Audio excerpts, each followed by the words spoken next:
Apa kabar nih Bapak dan Ibu semuanya di pagi yang cerah ini? Alhamdulillah ya, Sabtu pagi yang cerah. Wah, Bapak dan Ibu sudah sangat siap sepertinya untuk bergabung di Bincang Parenting hari ini.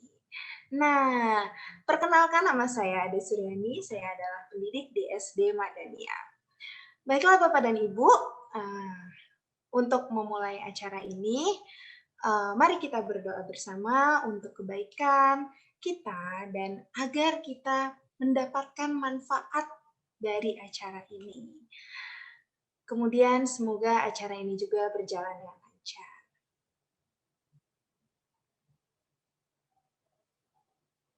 Oke, alhamdulillahirrahmanirrahim. Baiklah Bapak dan Ibu, untuk mengikuti acara ini diharapkan Bapak dan Ibu mematikan mikrofon. Kemudian, jika Bapak dan Ibu memiliki pertanyaan, diperkenankan untuk menggunakan chat room untuk mengetik pertanyaannya. Dan untuk 3 penanya terbaik akan ada door prize nih. Jadi, jangan sungkan untuk bertanya. Boleh lebih dari 1 pertanyaan juga ya. Jadi misalnya Ibu dan Bapak punya banyak sekali pertanyaan di kepala, boleh ya, ketik aja semuanya. Oke, nanti akan berusaha kami jawab. Begitu. Baiklah, kalau begitu, Bapak dan Ibu, sesaat lagi kita akan mendengarkan lagu Himne Madania. Untuk itu, Bapak dan Ibu diharapkan duduk dengan tegak.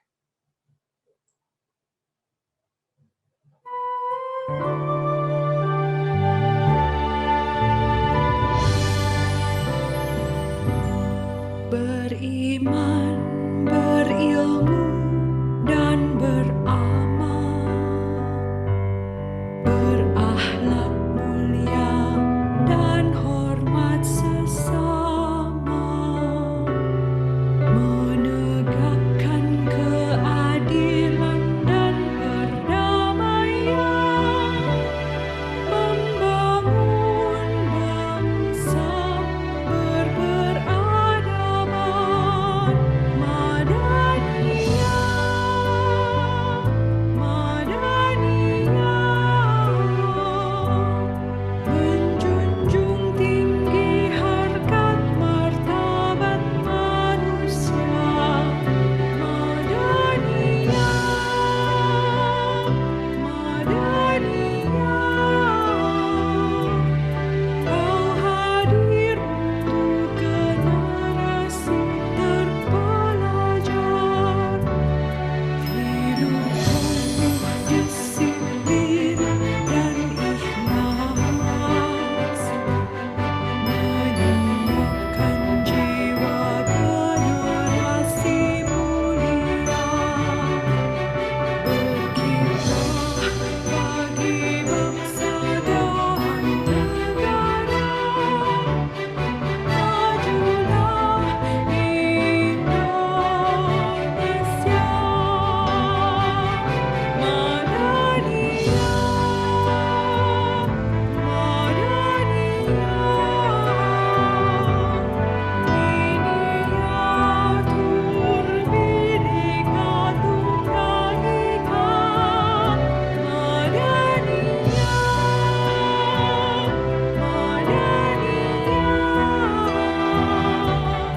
Dharma bakti bagi bangsa.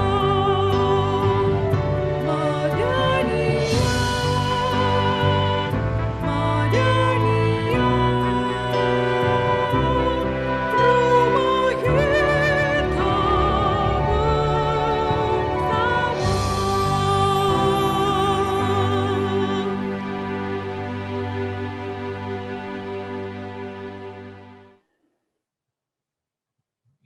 Baiklah Bapak dan Ibu, seperti yang telah kita ketahui bahwa Bincang Parenting hari ini adalah Bincang Parenting ketiga yang telah diselenggarakan oleh Sekolah Madania. Nah, saya yakin nih Bapak dan Ibu juga sudah mengetahui dan sudah merasakan manfaatnya ya bagi yang sudah pernah mengikuti acara ini. Dan yang belum nih, ada beberapa manfaat nih. Pertama, kita bisa menjaga silaturahmi antara keluarga besar Madania serta masyarakat luas. Jadi nggak cuma keluarga besar Madania aja ya, karena ini dibuka untuk umum. Kemudian Tempat ini juga bisa menjadi media belajar kita untuk membantu menyelesaikan problem-problem yang hadir nih, sudah 1 tahun kita PJJ. Sebagai makhluk sosial, kita harus menjadi individual dengan bertemu via virtual, tapi nggak apa-apa ya. Walaupun cuma virtual, semoga komunikasi kita tetap lancar, kita juga tetap bisa sharing, dan kita juga bisa tetap kerja sama. Jadi, kalau Bapak Ibu punya masalah, kita bisa sharing. Kami terbuka untuk itu. Nah, kemudian seperti yang Bapak Ibu ketahui, tema kita hari ini adalah self-care and compassion. Tips to help your children grow. Wah, seru banget ya, temanya aja udah ada tips. Nah, jadi kita akan membahas berbagai masalah nih yang timbul selama ini yang diakibatkan karena pandemi seperti ini kita harus adaptasi lagi, tentu banyak sekali masalah yang timbul. Nah, dan kita juga akan membahas bagaimana sih cara mengatasi masalah-masalah itu dan akan membagikan berbagai tips. Oke, Bapak dan Ibu pasti nggak sabar ya. Kalau begitu, Bu Nuni sebagai host kita hari ini. Hai Bu Nuni. Halo Bu Ade, Apa kabar Bu Nuni? alhamdulillah. Walaupun saya jauh ya ini di Malang nih. Ya, Kita live alhamdulillah. langsung dari berbagai tempat ya Bu Nuni. Iya, Oke, Bu Nuni sudah siap hari ini? insya Allah Bu Ade. Oke, semangat Bu Nuni, silakan. Oke, terima kasih Bu Ade. Assalamualaikum warahmatullahi wabarakatuh. Selamat pagi Bapak Ibu semua. Apa kabarnya hari ini? Mudah-mudahan selalu sehat dan selalu dalam lindungan Tuhan Yang Maha Esa. Saya Ibu Nuni, salah satu pendidik di Sekolah Madaniyah yang akan memandu bincang kita pagi ini bersama Bapak Ari Wibowo dan Ibu Evi Sofiawati dengan tema Self-Care and Compassion, Tips to Help Our Children Grow. Bapak Ibu sekalian, Bapak Ari Wibowo ini adalah seorang psikolog klinis. Saya panggilkan Bapak Ari Wibowo untuk memperkenalkan diri supaya kita bisa mengenal beliau lebih dekat. Terima kasih. Silakan Pak Ari. Baik, terima kasih Bu Nuni. Selamat pagi Bapak Ibu, saya dengan Ari. Saya psikolog klinis dewasa lebih tepatnya. Remaja juga nanganin sih. Malah sebenarnya kayak sebulan ini banyak ini ya, lagi banyak klien remaja lah. Kemudian hariannya saya di puskesmas, saya lagi ngambil puskesmas. Karena dulu impian saya tuh ini, biar semua lapisan masyarakat bisa ngerasain layanan psikologi. Terus kalau Sabtu saya di Esa Consulting di Depok. Lagi ya, gitu dulu Bu Nuni. Oke, baik. Pak Ari, saya itu baca nih ya kemarin singkat nih. Pak Ari ini adalah psikolog klinis dengan pendekatan mainstream. Itu apa ya Pak Ari pendekatan mainstream itu? Anti mainstream, maaf. Aduh, ini kok pendekatan mainstream ya. Pendekatan anti mainstream. Ya, silakan Pak Ari mungkin bisa dijelaskan nih ke kita. Oke Bu Nuni, jadi Bapak Ibu kalau kita bicara psikoterapi, psikolog melakukan psikoterapi gitu ya. Nah, psikoterapi itu mostly kebanyakan talk terapi, ngobrol gitu. Nah, kebetulan training saya tuh di trauma gitu. Teknik-teknik trauma healing saya bisa. Di teknik-teknik trauma healing itu kami nerapinya nggak banyak pakai ngobrol. Gitu. Jadi kita gerakan tubuh, pakai misalkan gambar gitu ya. Ya poinnya saya suka bilang gini sih sama klien, kalau kamu belum bisa cerita gitu kan, nggak usah, nggak apa-apa. Saya tetap bisa bantu kamu, nyembuhin kamu tanpa kamu cerita sama sekali gitu. Biasanya kan psikolog ya kan orang nanya kalau pertama, Mas saya harus cerita ya dari A sampai Z. Enggak sih, nggak cerita apa-apa juga nggak apa-apa. Kalau ke saya sih kebetulan tekniknya bisa gitu. Jadi kalau Bapak Ibu sekalian kepikiran mau ke psikolog atau anaknya dibawa ke psikolog, nggak harus gitu cerita dari A sampai Z. Anda perlu tanya aja psikolog pendekatannya gimana, teknik yang dia pakai apa gitu Bu Nuni. Jadi saya alih-alih nggali sebutlah gitu ya, nanya isi pikirnya apa, saya biasanya netralin reaksi tubuh gitu. Biasanya kalau ketemu orang berkonflik langsung debar-debar kan, kalau ngadepin anak minta main gitu, atau dapat laporan dari guru nilainya turun, wah langsung sepaneng, langsung tinggi, pengen marah. Ini dinetralin reaksi tubuhnya, jadi tetap bisa santai, emosinya ke contain gitu. Oh gitu, jadi berbeda gitu ya dari yang lain, makanya disebutnya anti mainstream. Kalau yang biasanya kalau mau ke psikolog itu kita harus ngobrol banyak, dari A sampai Z dengan Pak Ari Wibowo ini bisa dengan, gerakan atau ya bahasa tubuh gitu ya Pak Ari ya. Oke terima kasih Pak Ari. Bapak Ibu sekalian, kalau kita mendengar nama Ibu Evi Sofiawati, tentunya sudah tidak asing lagi kiprahnya bagi kita di Sekolah Madania. Beliau adalah Madania Secondary School Student Affair Coordinator yang sangat dekat dengan anak-anak, khususnya permasalahan anak-anak. Selamat pagi Ibu Evi. Selamat pagi Bu Nuni, apa kabarnya di Malang? Iya, wajah tetap ceria ya, walaupun setiap hari selalu muncul berbagai masalah yang harus diselesaikan di sekolah ya, berhubungan dengan kemajuan anak-anak kita ya. Oke, baik. Terima kasih Ibu Evi. Kemudian Bapak Ibu, selama pandemik ini pemerintah mengambil banyak sekali kebijakan untuk mengurangi menyebarnya virus COVID-19.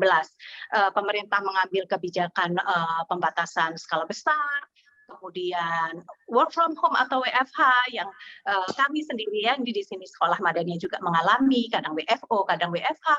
Kemudian yang paling sekarang akan kita bahas adalah kebijakan pembelajaran jarak jauh ya yang menerapkan untuk siswa-siswi di Indonesia secara keseluruhan.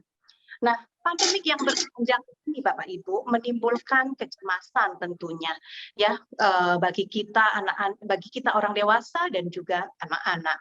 Kecemasan, kemudian kebingungan, frustasi, bahkan depresi. Di satu sisi kita takut terserang virus COVID-19.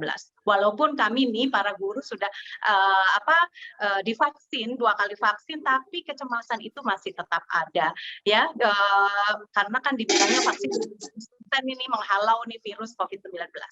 Nah kemudian selain kita khawatir tentang COVID-19 ini, kita juga khawatir tentang kehidupan kita karena pandemik ini belum tentu berakhir di akhir tahun 2021 ya, kita tidak pernah tahu. Kemudian kita juga khawatir tentang finansial dan sebagainya.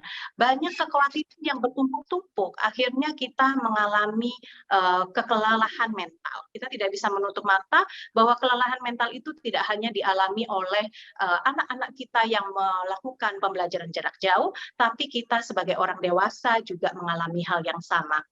Nah, Bapak Ibu sekalian, yang akan kita bahas ini adalah bagaimana sih anak-anak kita dan bagaimana apa yang akan kita lakukan supaya kita bisa membantu diri kita sendiri dan juga anak-anak kita. Nah, saya mau ke Bu Evi nih, kita lanjut aja nih ya, karena waktunya akan terus bergulir. Saya mau ke Bu Evi nih, Bu Evi, kalau di Sekolah Madania nih, apakah fenomena-fenomena atau gejala kecemasan seperti yang saya sebutkan tadi itu muncul cukup signifikan, Bu Evi? Iya Bu Nuni, dampak atau gejala dari pandemi ini muncul di anak-anak juga seperti halnya di kita orang dewasa, guru maupun orang tua di rumah. Wah, ya munculnya cukup mengganggu ya Bu Evi atau cukup mengkhawatirkan bagi kita guru-guru ataupun sebagian orang tua di rumah ya Bu Evi? Iya Bu, mungkin ada sebagian anak-anak yang bisa mengatasi masalah dengan mudah, lebih mandiri, lebih dewasa.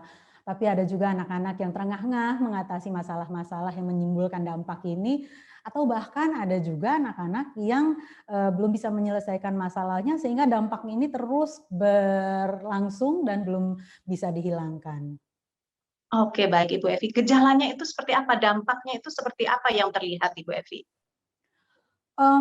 Kalau secara umum permasalahan di anak-anak itu sebelum pandemi pun banyak ya. Cuma dengan adanya pembelajaran online di mana anak-anak harus banyak adaptasi dengan sistem pembelajaran baru dan mereka harus punya extra effort. Jadi masalah-masalah itu dipertajam lagi dengan adaptasi usaha-usaha ekstra mereka ini. Kalau kita lihat secara kasat mata di pembelajaran online atau PJJ,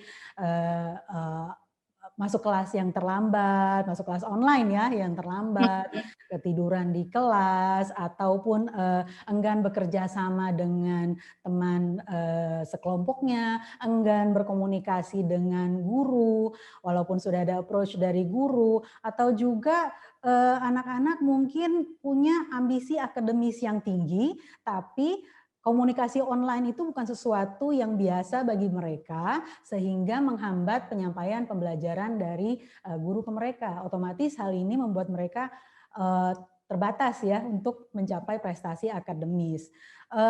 Dan di akhir semester itu yang terlihat adalah bahwa tugas yang menumpuk, kemudian juga penurunan nilai akademis. Nah itu hal-hal yang dilihat ya selama pembelajaran PJJ itu.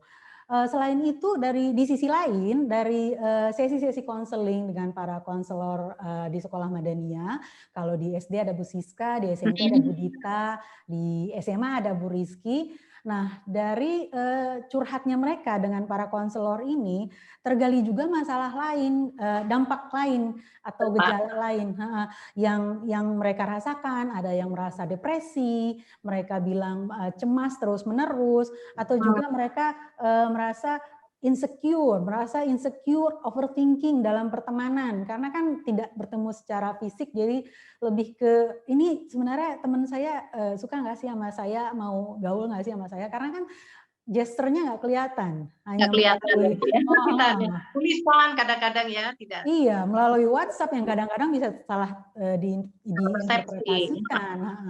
Kemudian juga sampai pada tahap mengisolasi diri bahkan di lingkungan rumah, bukan hanya ke sekolah, tidak mau sekolah, tapi juga di lingkungan rumah. Dan juga yang perlu kita sadar juga adalah dampaknya ini adalah pergaulan dunia maya mereka yang semakin konsisten dan intens dalam berbagai bentuk yang mungkin Bapak Ibu belum bisa bayangkan karena belum pernah mengalami pergaulan dunia maya anak muda gitu. Jadi halnya bentuknya macam-macam pergaulan dunia maya itu. Nah itu juga dampak yang terlihat akibat dari mungkin masalah-masalah yang mereka miliki. Oke, baik Ibu Evi, dampaknya cukup mengkhawatirkan ya kalau kita biarkan gitu loh ya. Kalau kita biarkan secara jangka panjang gitu, mungkin ini akan cukup mengkhawatirkan bagi perkembangan anak-anak. Nah, Bu Evi, tentunya setelah melihat dampak itu akan digali masalah-masalah yang ada ya sama konselor-konselor yang ada di sekolah. Nah, kalau tentunya ini sudah dilakukan ya Bu Evi ya? Iya. Jadi sudah ya. Iya. Boleh sharing nggak Bu Evi? Kalau dari penggalian masalah, jadi dampak ini kita lihat, terus digali masalahnya apa, bisa melalui sesi konseling reguler di kelas secara klasikal, ataupun sesi konseling individual bila anak tertentu memerlukan. Nah, para konselor menemukan bahwa masalahnya itu yang umum, manajemen waktu yang berantakan sehingga tidur kemalaman, terus bangun kesiangan, akhirnya ngantuk dan terlambat. Ada juga hal-hal yang disadari kita bersama, distraksi dari gadget yang secara intens dan konsisten mereka pakai karena PJJ ini sama dengan pakai gadget. Jadi itu konsisten dan itu membawa distraksi juga buat mereka dari pembelajaran. Mereka sadar tapi tidak punya self control. Sebagian dari mereka tidak punya self control untuk membatasi penggunaan gadget karena di tangan terus kan. Kemudian juga hal yang lainnya itu yang kemudian terpancing dari para konselor adalah bahwa mereka mengakui ada masalah yang dari rumah gitu, hubungan dengan orang tua yang kurang lancar komunikasinya, antara lain mungkin karena orang tua dengan anak dengan mereka itu tidak satu frekuensi sehingga kalau bicara itu nggak nyambung atau jawaban yang diharapkan apa, orang tua jawabnya apa, karena pola pikir ada gapnya antara orang tua dan anak gitu ya. Ya Bu Nuni, iya nggak Bu Nuni begitu nggak? Aduh, saya jadi gimana ya? Saya merasa bahwa kayaknya saya ini. Iya, Kemudian iya sama. Saya juga merasakan hal yang sama. Gap antara anak dan orang tua itu kalau ngobrol belum tentu selalu nyambung. Makanya itu dia. Kita harus cari tahu nih gimana sih caranya ya. Itu inti dari bincang-bincang kita kali ini. Kemudian hal lain dari orang tua ya, punten ya. Mungkin ekspektasi orang tua yang tinggi secara akademis ke anak dan anaknya merasa bahwa dia tidak bisa menyampaikan bahwa sebenarnya dia punya kekurangan atau tidak bisa mencapai ekspektasi itu, dan itu tidak tersampaikan. Akhirnya yang ada hasil tidak maksimal, orang tua, kamu kenapa nggak bisa begini dan nggak bisa begitu, anaknya nggak bisa bilang bahwa saya nggak bisa ini dan nggak bisa itu gitu, karena frekuensinya nggak sama, ngobrolnya nggak nyambung. Selain itu juga ada anak-anak yang merasa bahwa ada perubahan sikap dan hubungan dengan orang tua setelah pandemi ini berjalan cukup lama. Jadi hal ini mungkin disebabkan karena orang tua yang WFH terus-menerus di rumah, dan juga ada yang menyampaikan bahwa perubahan situasi finansial itu juga membuat orang tuanya jadi berubah sikap, sehingga anak-anaknya juga cukup signifikan imbasnya. Oke, baik Ibu Evi. Nah, bicara tentang masalah-masalah yang sudah digali oleh pihak konselor sekolah, kemudian muncul masalah komunikasi dengan orang tua. Sebenarnya bukan hanya orang tua ya, mungkin kami ini ya, guru kan orang tua juga ya Pak Ari. Iya. Bukan hanya ada orang tua ya, guru juga itu sama gitu. Kami mungkin anak-anak juga merasa bahwa ada kendala komunikasi dengan kami, para orang tua dalam tanda kutip, di mana orang dewasa, guru dan orang tua. Kebetulan saya ini guru dan orang tua, Pak Ari. Nah, menarik sekali, saya pengen kembali ke Pak Ari nih sekarang.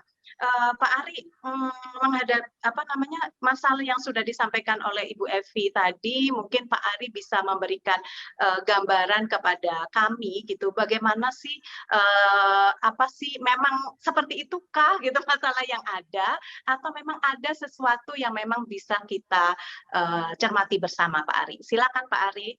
Oke, Bu Nuni, terima kasih. Lucu memang ya, tadi Bu Nuni di awal bilang tentang ini ya, kelelahan emosi ya. Kalau kita capek fisik kan capek ya, istirahat ya. Tapi Betul. kalau kelelahan emosi itu kenapa jatuhnya marah ya, sensitif gitu ya kan? Iya. Istirahatnya ya Pak. Kenapa? Iya bisa.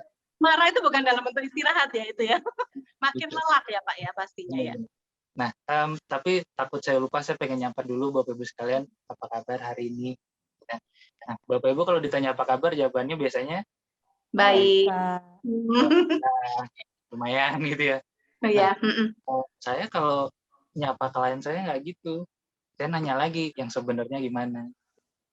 Kenapa? Karena seperti tadi Bu Evi udah ceritakan dampak-dampaknya kan. Nah, ketika anak-anak jadi secluded gitu ya, nggak ngomong, terus dia let's say stres, cemas, overthinking, mikirin temannya, pergaulan, komunikasi sama orang tua jadi nggak nyambung. Nah, itu sebenarnya masalah aslinya nggak sih?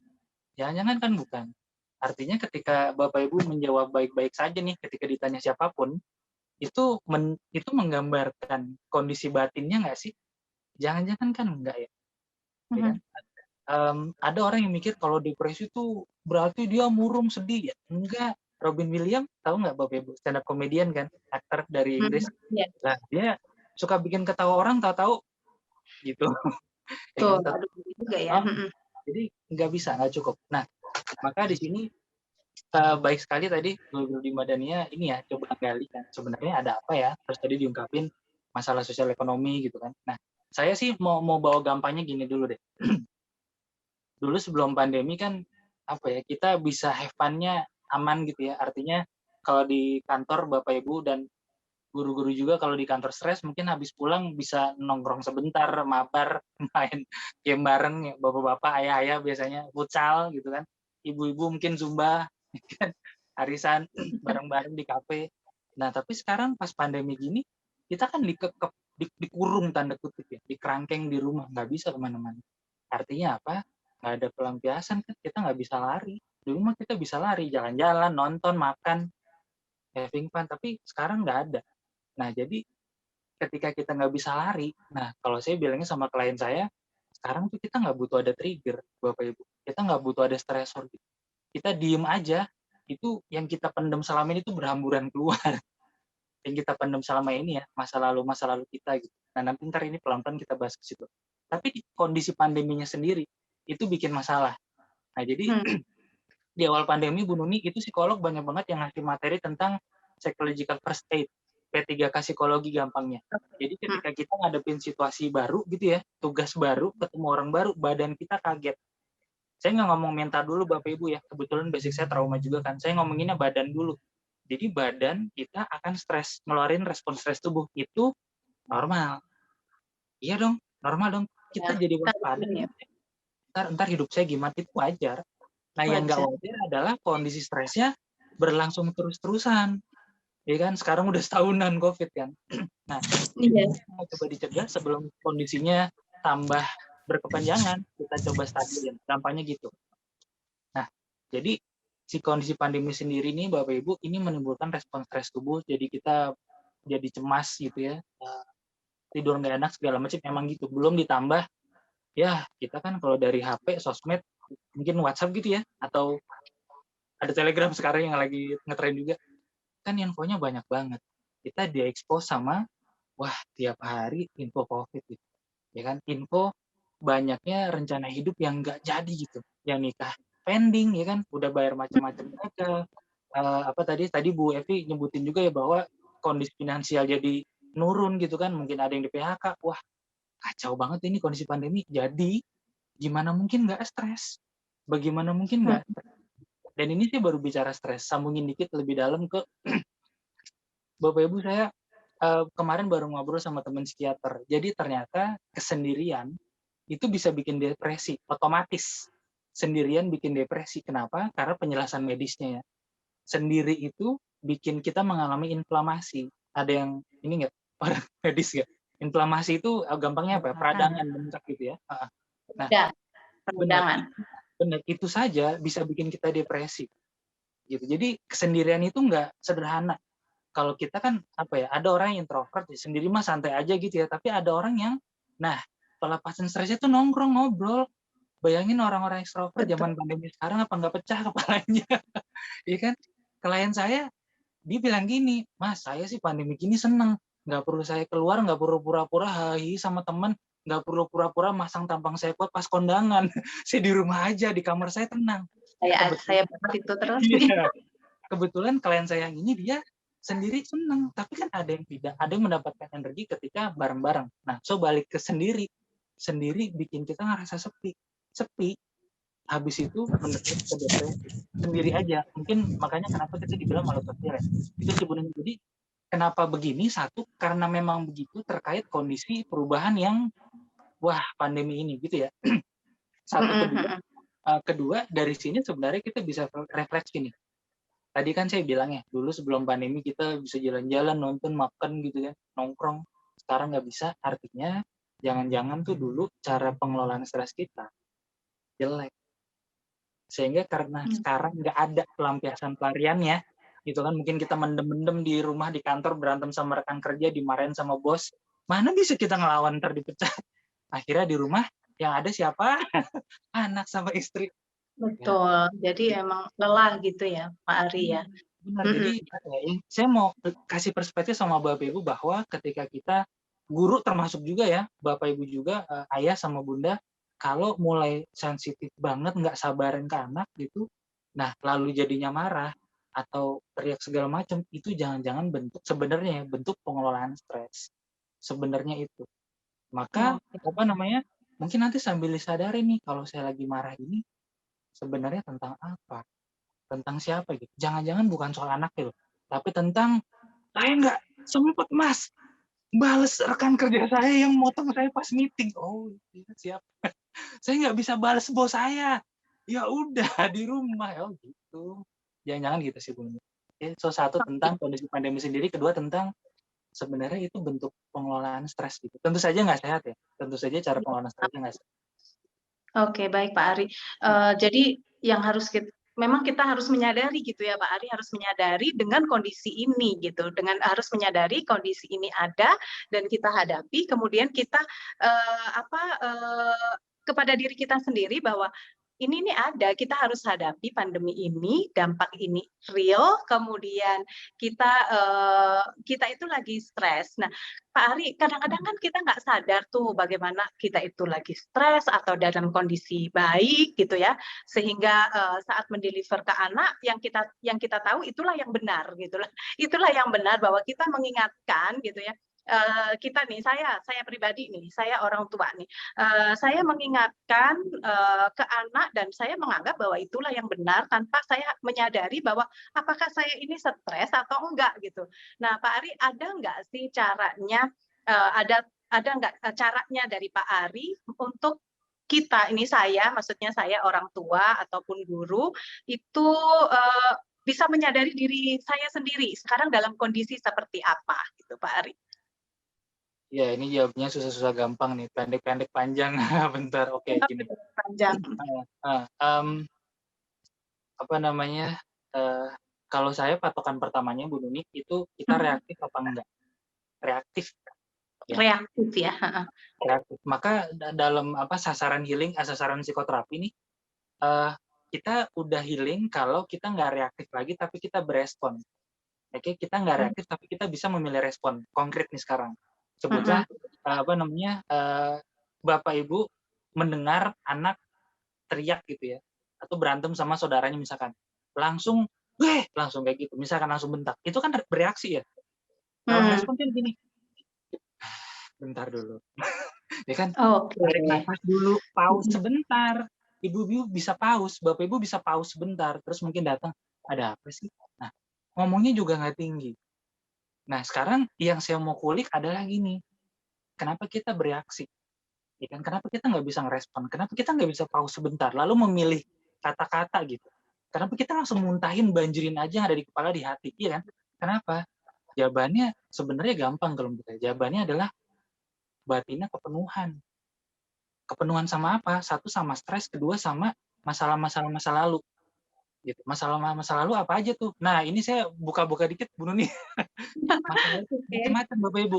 Yang paling resen deh, yang masa sekarang dulu. Satu, kondisi masalah kerjaan ya. Kondisi sosial ekonomi gitu kan, finansial itu satu. Kedua, relasi sama pasangan itu sendiri. Gitu. Apakah visi kita nih, pandangan kita dalam merawat anak tuh sama? Nah, saya lagi seneng ngomong perspektif gender gitu kan sekarang. Ini contoh aja ya. Jadi misalkan ada kan ayah nih ya, saya ayah termasuk gitu ya. Ada kan ayah yang ya karena dia ngerasa udah nyari duit, udah nafkah gitu kan, udah nyari kerja, memenuhin sebuah kebutuhan keluarga, jadinya anak full sama ibu. Jadi pas ayah sampai di rumah, udah istirahat tidur, nggak mau diganggu kan, ada kan yang gitu kan. Akhirnya ibu kerja 24 jam. Jadi ibu-ibu yang kerja rumah tangga, saya kasih jempol. Kalau saya berharap tangan saya jempol semua kayaknya. Itu beneran susah banget. 24/7 melek gitu. Ya kan, jadi ada yang modelnya gitu. Nah, kemudian pandangan ngerawat anak gitu ya. Terus mungkin waktu pas dulu hamil gitu, nah si ibu ini mengalami gangguan cemas sama depresi pas melahirkan. Pas hamil dan pas melahirkan gitu. Itu bisa kebawa. Sekarang kayaknya lagi mulai bermunculan kayak tema-tema postpartum depression gitu kan. Masalah gangguan cemas pas hamil itu tuh bisa kebawa Bapak Ibu. Gitu. Lalu habis itu kita nyalain si ibu lagi. Kalau ibunya punya pikiran ingin nyakitin anak, enggak kayak gitu tuh. Tapi poinnya kondisi pas hamil itu kalau kita nggak stabilin kan, kalau kita nggak tangan itu bisa kebawa sampai sekarang. Nanti ibu bisa berpikir saya ibu yang nggak baik gitu kan. Kenapa? Pas ngeliat anaknya nilainya turun, saya gagal jadi orang tua. Ayahnya juga nih. Saya kan udah ini mah, udah ngebiayain, udah ngelesin, udah ngasih dia jalan-jalan ke luar negeri, pulang kok masih kurang. Saya gagal jadi ayah. Muter-muter aja di situ. Ya kan, jadi tentang visi misi merawat anak, kehidupan berkeluarga. Saya bisa tarik lagi ke belakang. Pas dulu nikah, pas PDKT gimana? Ya kan, kehidupan pernikahannya, omongan tentang kehidupan pernikahan cukup Bapak Ibu dulu cukup ngomongin itu. Contoh nih, Mas dulu ini cerita seorang kawan ya. Dulu tuh pas nikah sebelum hamil, ya udah Mas langsung punya anak gitu. Suami udah komit mau bantu ngasuh, tapi pas udah hamil udah ngelahirin udah punya anak, ya suami sibuk Mas, mau mabar aja sama teman main futsal terus. Dia ngerasa suaminya nggak cukup care gitu kan. Jadi udah diomongin aja nih sebelum nikah, itu bisa jadi nggak Oke. terjadi apalagi nggak diomongin kan, gitu. Terus Mm-mm. ada lagi masalah lainnya nih, hubungan sama keluarga. Masih konflik nggak sama bapak ibu mertua sampai sekarang, ya kan? Iya, baik Pak Ari. Hubungan. Berarti apa namanya? Yang pertama adalah kita mengenal diri kita sendiri dulu berarti ya Pak Ari ya. Sebelum kita intinya kan self care ya. Kita apa namanya? Pengobatan pada diri kita. Kita mengenali diri kita, latar belakang kita terlebih dahulu seperti apa sebelum nanti kita membantu anak-anak kita, begitu ya Pak Ari ya. Iya, iya, benar. Jadi saya Betul ya. ingin ngasih ini, saya ingin ngasih suggestion lah sama bapak ibu. Ini kan Mm-mm. saya sambil lihat-lihat chat yang muncul ya, gimana caranya nanganin anak. Bapak Mm-mm. ibu kalau mengacu sama apa ya, let's say keilmuan saya, teknik terapi saya Mm-mm. mau ngasih ini deh. Ini saya dapat dari jurnal, saya baca biar saya nggak salah. An upset parent Mm-mm. cannot help an upset child regulate their Mm-mm. emotions gitu. Terjemahan gampangnya, orang tua yang stres gitu ya, yang lagi penuh batinnya, dia nggak bisa bantu anaknya buat regulate. Mari saya kasih contoh konkret ya. Ini kasus nyata, ini anak dia lagi di UGD gitu ya, terus dia ngeronta-ronta pengen dikasih tindakan sama dokter, tapi wah ampun-ampunan nyariin orang tuanya. Dia kan lagi di UGD steril gitu kan. Akhirnya dokternya bete, udah deh orang tuanya suruh datang deh, tapi depan pintu aja. Nah, Mm-mm. ketika ibunya datang dan ayahnya datang depan pintu, nggak masuk loh ya, nggak masuk. Anaknya ngelihat orang tuanya datang di situ, apa yang terjadi? Bapak ibu langsung tenang dia. Nah, penjelasan neuroscience-nya, nah, psikologi sekarang ngaitinnya ke neuroscience ini enak. Ketika anak melihat, oh dalam kondisi stres, orang tua saya santai, tenang. Otaknya regulate sendiri. Dia punya contoh, otaknya punya contoh gimana nenangin dirinya sendiri. Jadi jawaban singkat saya nih Bu Nuni ya, Ya. ini gimana orang tua perlu tenang ketika dalam kondisi stres. Bukannya kayak suaranya tinggi, kamu gitu aja nggak bisa, dan segala macam. Guru juga gitu kan, bukannya malah nggak ngomong sih, tapi tangannya gini. Emangnya anak-anak nggak nangkep, panca inderanya matanya nggak lihat sama. Badan kita negang, anak-anak lihat, tanpa sadar tuh otaknya nangkep. Nah jadi balik, kenapa? Pertanyaannya Bu Nuni, kalau begitu kenapa kita nggak bisa santai? Karena penuh. Nah kalau begitu jawabannya, kita perlu healing Bapak Ibu. Saya Mm-mm. perlu ngobrol ke situ. Minimal kita beresin stres yang sekarang-sekarang. Kalau Bapak Ibu punya waktu dan kesempatan mau komit, nah jalanin deh penyembuhan diri. Tadi saya baru ngobrol sampai pas mau nikah ya, belum sampai dulu-dulu tuh, apa namanya, luka batin dari orang tua kita. Saya, Bu Nuni, dan Bapak Ibu pasti ada kan, tanpa sadar itu ke bawah. Dan tanpa sadar, kita ngelukain anak juga, ya muter aja terus, polanya nggak putus. Itu sebenarnya. Jadi kenapa nggak bisa santai? Karena batin kita penuh. Karena kita masih punya isu yang belum kita damai, belum clear. Oke, baik Pak Ari. Nah, Pak Ari, nah tadi kan sudah nih, yang pertama harus nih kita menyadari bahwa kondisi ini memang kondisi tidak buat diri kita sendiri, tapi kondisinya secara universal gitu ya buat semua. Kemudian kita harus menyadari diri kita, bagaimana kita mengenali emosi kita ya tadi Pak Ari ya, mengenali emosi kita. Nah, kalau dihubungkan dengan PJJ kali ini Pak Ari, punya enggak sih Pak Ari tips-tipsnya nih PJJ? Kita nggak bisa menutup mata bahwa memang kita itu sekarang dalam kondisi stres gitu ya. Kita nggak bisa menutup mata kita dalam kondisi stres. Kemudian punya nggak tips-tipsnya untuk menghadapi anak-anak di masa PJJ kali ini Pak Ari? Iya, saya punya, tapi saya nggak Selain tahu bisa dibicarakan apa tidak. menyadari tadi, sadar ini sudah universal nih, emang nggak bisa diapa-apain lagi PJJ memang harus kita hadapi gitu loh. Anak-anak harus tahu bahwa ini tuh bukan masalah kamu saja, tadi sudah menyadari, kemudian saya sudah mengenali emosi. Nah selanjutnya apa nih yang bisa kita lakukan? Karena kan distraksinya yang seperti tadi disampaikan oleh Bu Evi, itu distraksinya sungguh luar biasa ya.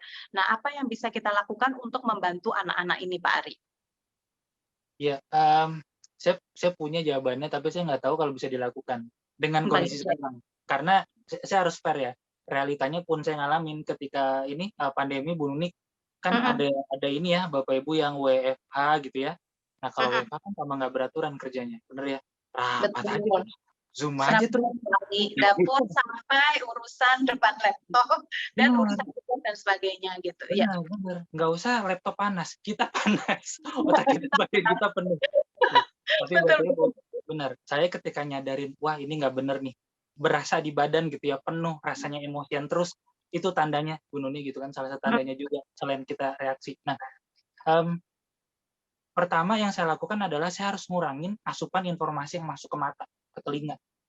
Ini basic banget dilakukan di penyembuhan trauma gitu. Jadi contoh nih ya, kalau teman saya dulu ada yang putus nggak jadi nikah, saya bilang, kalau bisa nih sosmednya di-unfriend aja lu, di-block. Bukan untuk ini yang mutusin silaturahmi, enggak. Tapi kalau dia masih melihat matanya kan, otak kita tuh canggih banget Bapak Ibu. Satu stimulus aja, mendengar nama itu, langsung nih dadanya debar-debar langsung nyesek, ya kan? Jadi nomor satu Bu Nuni yang saya harus bilang, saya nggak tahu Bapak Ibu bisa melakukan ya, tapi saya nyoba dan berhasil. Bener-bener batasin melihat informasi. Dari sosmed, dari TV, bener-bener batasin deh. Itu satu. Kenapa? Karena dalam kondisi pandemi, kondisi yang berubah terus, ibarat kata mobil Bapak Ibu, kita digas terus. Ini mobil udah dipakai jalan jauh ya, berhenti, belum juga dingin mobilnya, digas lagi. Panas, double panas, literally panas loh. Ketika saya bilang respon stres tubuhnya nyala, itu badan kita satu menegang, kedua panas, literally itu panas. Jadi kalau gitu gimana? Beneran batasin informasi, kedua kurangin aktivitas kalau perlu. 50%, 60% gitu dari yang sebelumnya. Gitu. Makanya kalau pas lagi makan istirahat, beneran deh, cobain Bapak Ibu ya. HP-nya jauhin deh. HP-nya jauhin deh. Kerjain satu hal dalam satu waktu. Kalau weekend, kalau nggak perlu-perlu banget, taruh. Mas, tapi saya kerjanya lawyer, Mas. Nanti kalau ada apa-apa dari klien gimana? Langsung saya bilang gini, Mas, Pak, Bapak kan mindset-nya berarti akan ada kabar terus ya? Iya. Nah, gimana kalau mindset-nya istirahat? Gitu. Bahwa me time ini penting. Orang lain penting. Tapi diri sendiri kan juga penting. Mungkin ini Bapak Ibu saya mau nyentil dikit ya. Untuk Bapak Ibu sekalian yang masih menganggap bahwa kita harus mengutamakan kepentingan orang lain. Dulu pas PPKN PMP kewarganegaraan mungkin ya zaman Bapak Ibu juga ada soal gini kan ya. Kita harus mengutamakan kepentingan apa Bu Nuni kira-kira? Kepentingan bersama, kebetulan pelajaran saya Pak Ari, kepentingan bersama daripada kepentingan golongan. Kepentingan bersama orang lain, negara gitu ya. Ini Bu Nuni ya pertanyaan kecil saya. Mengutamakan diri sendirinya kapan? Ya kan? Nah, jika dibutuhkan ya. Benar. Mungkin kita juga ketempel itu ya. Jadi kita lupa ngasih waktu buat diri sendiri. Padahal Bapak Ibu datang ke psikolog, jalan-jalan ngeluangin waktu sama anak, itu tuh bentuk kita me time sebenarnya. Bentuk kita nyayangin diri sendiri yang akhirnya kadar stresnya turun. Nah, kalau saya bicara di guru orang tua bisa gemes gitu ya, gak sabaran, bisa emosional, bisa bereaksi sebagai bentuk pengelolaan stres karena punya stres dan punya luka batin, berarti saya bisa bilang bahwa berarti kan bapak, ibu, orang tua dan guru hitungannya perlu dibantu sebenarnya, ya kan? Nah jadi kita perlu itu sih ngeluangin waktu untuk me time-nya yang benar gitu sih. Jadi itu ini juga bisa untuk anak-anak ya. Iya, bisa untuk kita anak-anak lakukan. juga. Anak kebetulan sekolah Madania ini punya nih aktivitas salah satu aktivitas yaitu me time ya, kurangi waktu. Bisa kita aplikasikan untuk anak-anak juga ya Pak Ari ya. Tentu bisa, benar. Nah, lalu saya mungkin di debat sekarang nih Bu Nuni. Pak, tapi kan sekarang pandemi nggak bisa kemana-mana, bener ya? Kegiatan nih. Ini juga me time ini Pak Ari. Me time ini sepertinya tidak berjalan dengan baik gitu loh. Jadi ada nggak tips yang bisa di-sharing gitu untuk me time ini bisa berjalan dengan baik gitu Pak Ari? Ya, nomor satu, saya harus bilang bahwa Bapak Ibu kesehatan mental itu sama pentingnya dengan kesehatan fisik. Gitu. Clear di situ. Saya kasih bukti, kalau anak-anak jatuh, lututnya berdarah, dia datang ke kita nangis-nangis ya, kita benerin, kita lukanya kita bersihin, kita kasih plester. Masih nangis nggak Bu Nuni? Kadang masih nangis ya. Masih nangis kan. Nah, berarti treatment sama kondisi fisik nggak cukup. Treatmentnya harus ke kondisi emosional. Gitu. Kadang-kadang karena kita punya luka batin dan karena pengajaran pas di rumah sekolah masyarakat dulu gitu kan, menghadapi orang yang emosional itu susah. Itu dulu. Nah, jadi gimana pas PJJ ini, nomor satu saya harus bilang bahwa pas PJJ ini, wah kita akan banyak ke trigger gitu. Itu dulu sih. Nah, Iya. itu wajar, itu dulu, gitu kan. Nah, kedua, penting nih kesehatan mental sama fisik tuh sama pentingnya. Terus kalau gitu gimana? Nah, ini kan hitungannya kita bilang ini ya, masalah sudah terjadi Bu Nuni, bener kan? Iya, Kalau gitu betul. gimana? Saya sih Bapak Ibu selalu ngajak klien saya setiap mulai sesi, daripada langsung mulai, ngobrol, konseling segala macam, kita latihan napas bareng dulu yuk. Kita latihan mindfulness bareng dulu yuk. Mm-mm. Dan saya tahu Bu Nuni ada sekolah-sekolah di daerah bahkan yang dia itu nggak tiap hari banget ya, mungkin tiap minggu, itu dia meditasi dulu. Bahkan sekolah Islam tuh setahu saya, lah sekolah Islam ngituin meditasi bagus banget. Itu kan ada dulu saya pernah dengar kabar dalam rangka ujian nasional si siswanya diajak untuk meditate dulu, praktek mindfulness lah intinya. Nah, artinya gini Bapak Ibu, tadi saya bilang karena banyak informasi gitu ya, karena juga kita nggak bisa kemana-mana, akhirnya badan kita kayak stres terus, pikiran kita kemana-mana terus. Menurut saya salah satu jawabannya adalah kita harus berhenti. Kita harus belajar berhenti berpikir. Cara berhenti berpikir gimana? Kasih waktu 5 menit sehari aja. Untuk apa? Diam, hening, sejenak aja. Dan sebenarnya kalau yang muslim bisa ini ya, dapat jalannya gitu kan. Ya kan 5 waktu itu kan ngerem sebenarnya. Gitu sebenarnya. Jadi dari jalan ibadah bisa juga, tapi yang kusyuk ya, itu Mbak Nina. Kalau nggak dapat manfaatnya. Gitu. Jadi praktek-praktek mindfulness, healing sebenarnya kita bisa terapin ke sehari-hari sih. Nah gitu. Jadi nggak perlu nyari waktu besar sebenarnya Bapak Ibu. Apalagi susah kan. Jadi kita bisa selipin. Nah, cara-cara mindfulness, saya bilangnya mindfulness gitu ya. Praktek self healing itu di keseharian. Gitu dengan cara nih, saya kasih nih yang konkret sekarang. Ngomongnya pelan-pelan. Kalau orang stres, orang cemas, Bapak Ibu, ngomongnya kan cenderung cepat ya. Napasnya cenderung cepat, ya kan? Pola napas dan pola bicara itu berkorelasi langsung dengan arus informasi di otak, Bu Nuni. Jadi kalau kita mau melanin, biar nggak cemas, biar nggak overthinking gitu kan, biar nggak stres, cara paling gampang adalah napasnya diatur, ngomongnya dipelanin. Itu tuh udah ngeredain stres, beneran. Oke. Dan itu kadang sulit ya Pak Ari ya.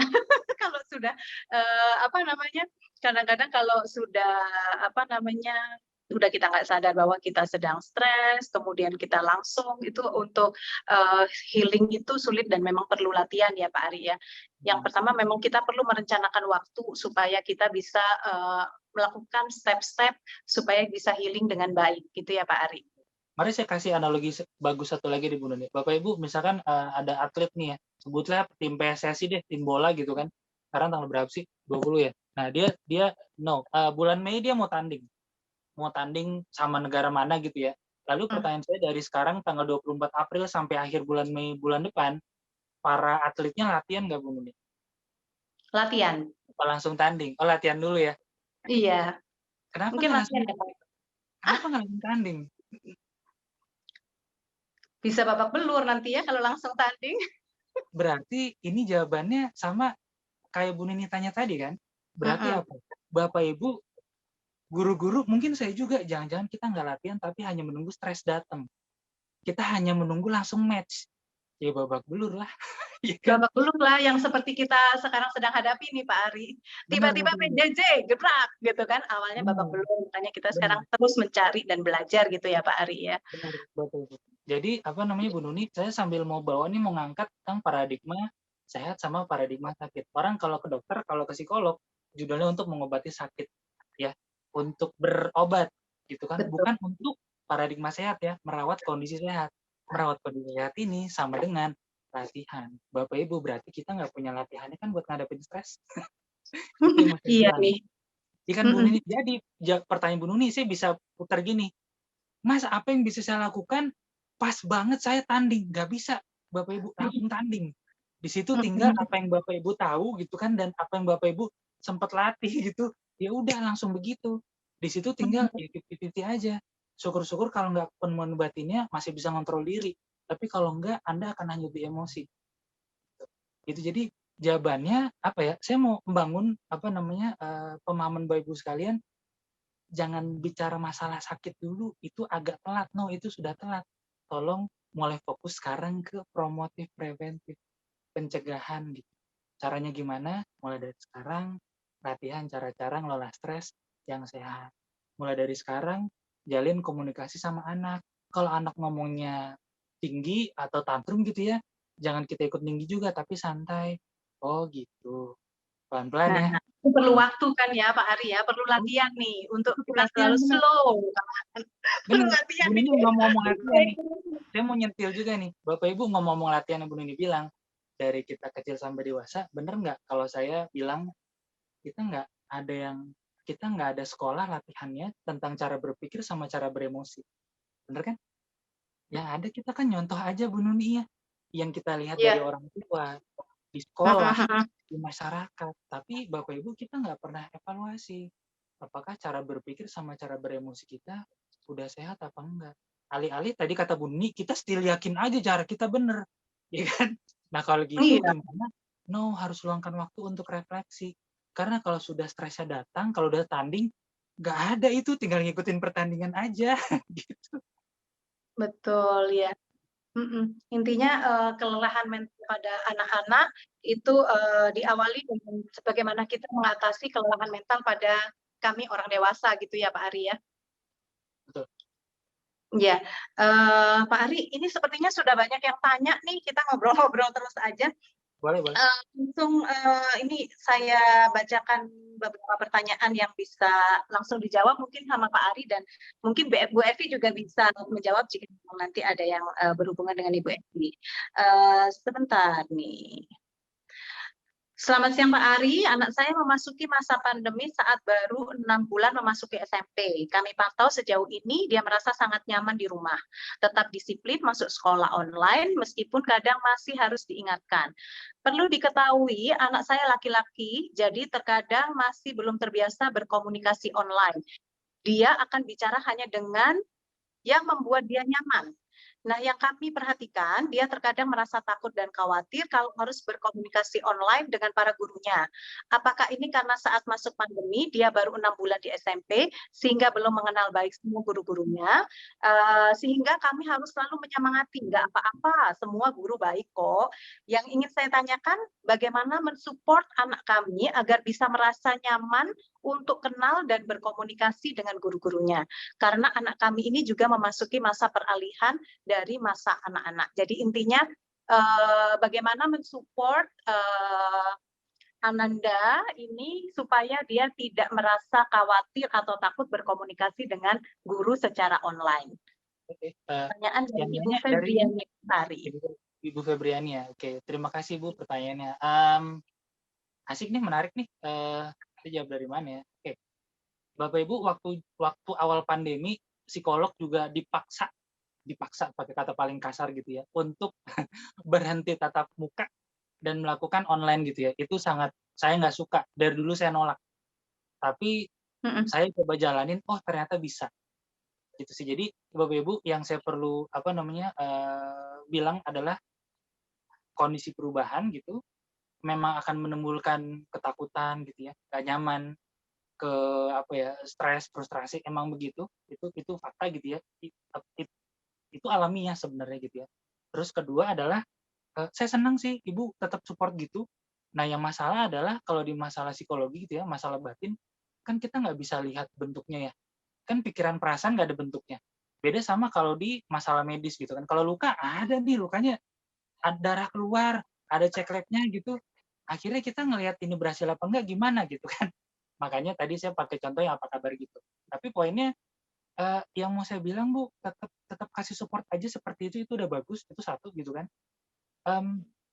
Nanti mungkin Ibu akan lihat tanda dia sudah ada perkembangan. Saya nggak mau bilang perbaikan, itu belum tentu suatu defek.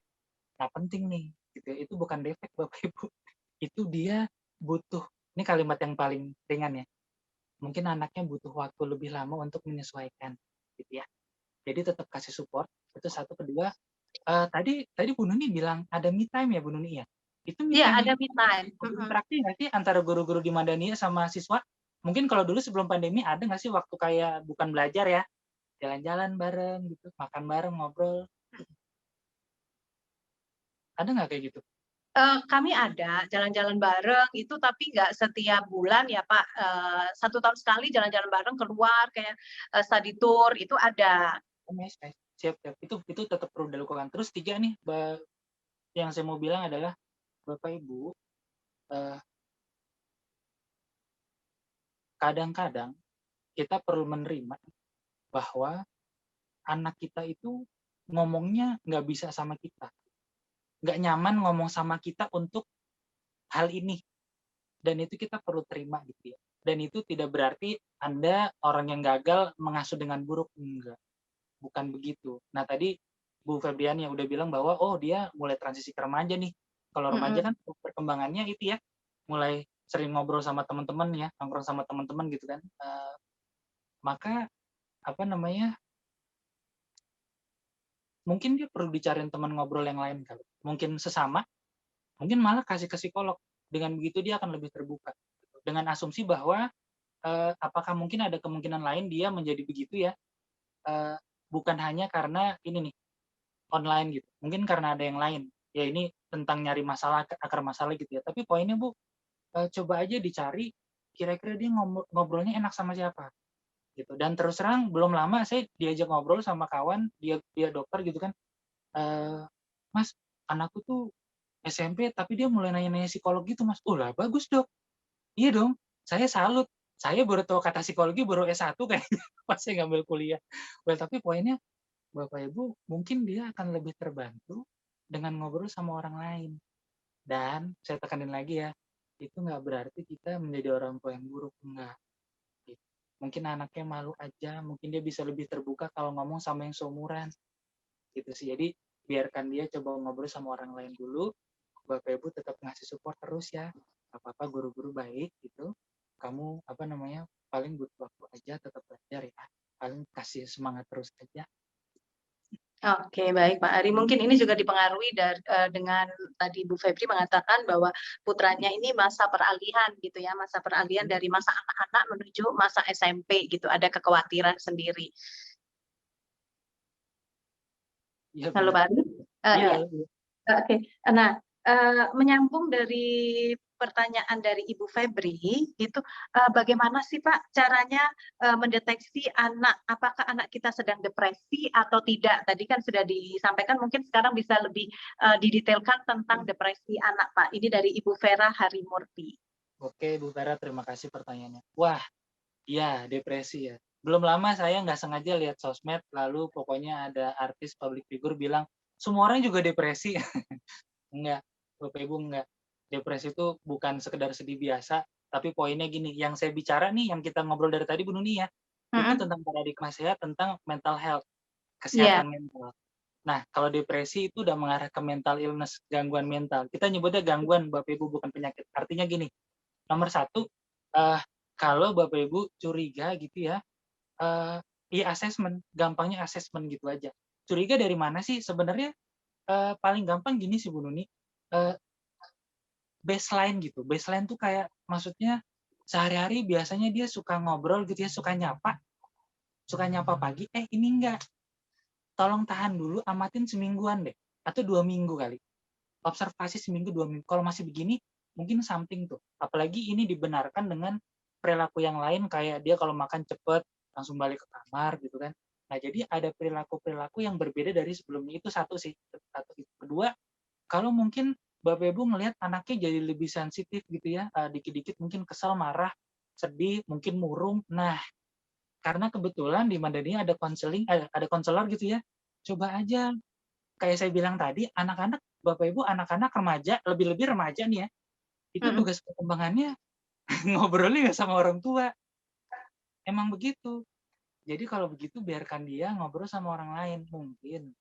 Nah, dengan ada orang lain bantu ngomong, sebutlah temen gitu ya, Bapak Ibu bisa nanya nih, kamu ada temen nggak gitu kan? Terus ntar pas kapan Bapak Ibu ngobrol sama temennya, kamu coba dong ajak ngobrol. Terus nanti ngobrol apa? Atau sama konselor di Madania. Itu sih. Jadi kalau memang curiga ada perubahan perilaku yang beda banget nih, Yang signifikan ya. iya menurut saya urutannya gini, bawa dulu ke konselor gitu kan untuk di-assess, ditanya-tanya dikit gitu ya. Nanti di situ mungkin bisa dievaluasi gitu, Kalau kurang nanti baru ke psikolog. Apalagi ibu nyebut kata depresi nih. Kalau beneran depresi, nah saran terbaik saya adalah mendingan ke psikolog. Kenapa? Karena sekarang banyak banget label-label gitu dipakai dengan bebas, Bu. Gitu. Pakai kata halu, padahal bukan halusinasi. Kalau pakai kata halu, Bapak Ibu itu harus pakai obat, harus ke psikiater, bukan ke psikolog lagi. Padahal sebenarnya flashback. Flashback kalau memori traumatis kita sangat kenceng, kesannya kayak halusinasi, kayak di depan ada orang itu. Kita kayak denger orang ini ngomongin kalimat yang nyakitin kita, kesannya halusinasi, padahal bukan. Memorinya vivid aja, ya kan? Nah, maka ini Bapak Ibu sudah ranahnya profesional gitu. Jadi indikator paling gampang kalau gitu saya ulangin lagi, tolong amatin ada perubahan perilaku yang signifikan. Tolong amatin semingguan dulu deh, ya. Gitu. Oke, baik Pak Ari, mudah-mudahan bisa menjawab ya Ibu Vera. Oke, nah ini ada satu pertanyaan nih, ini sangat berguna juga nih buat kami para guru. Nah, situasi pandemik ini mengubah kebiasaan sebelumnya dengan PJJ, penggunaan gadget meningkat, rekreasi game online ya. Ini kita seru banget anak-anak dan kegiatan di rumah perlu balancing ya. Ini kan mereka baru adaptasi nih dengan suasana PJJ nih Pak ya dalam 1 tahun ini. Nah, di saat yang sama anak juga perlu bersiap kembali ke pertemuan belajar langsung karena memang sudah akan direncanakan akan ada pertemuan tatap muka. Nah, hal penting apa saja untuk persiapan anak-anak kembali bertemu muka di sekolah nih Pak Ari? Mengingat saat PJJ kemungkinan ada problem baru yang muncul yang terjadi di rumah dan bisa terbawa ke sekolah. Jadi apa saja yang perlu kita persiapkan? Anak-anak perlu kita persiapkan apa nih Pak Ari? Ya.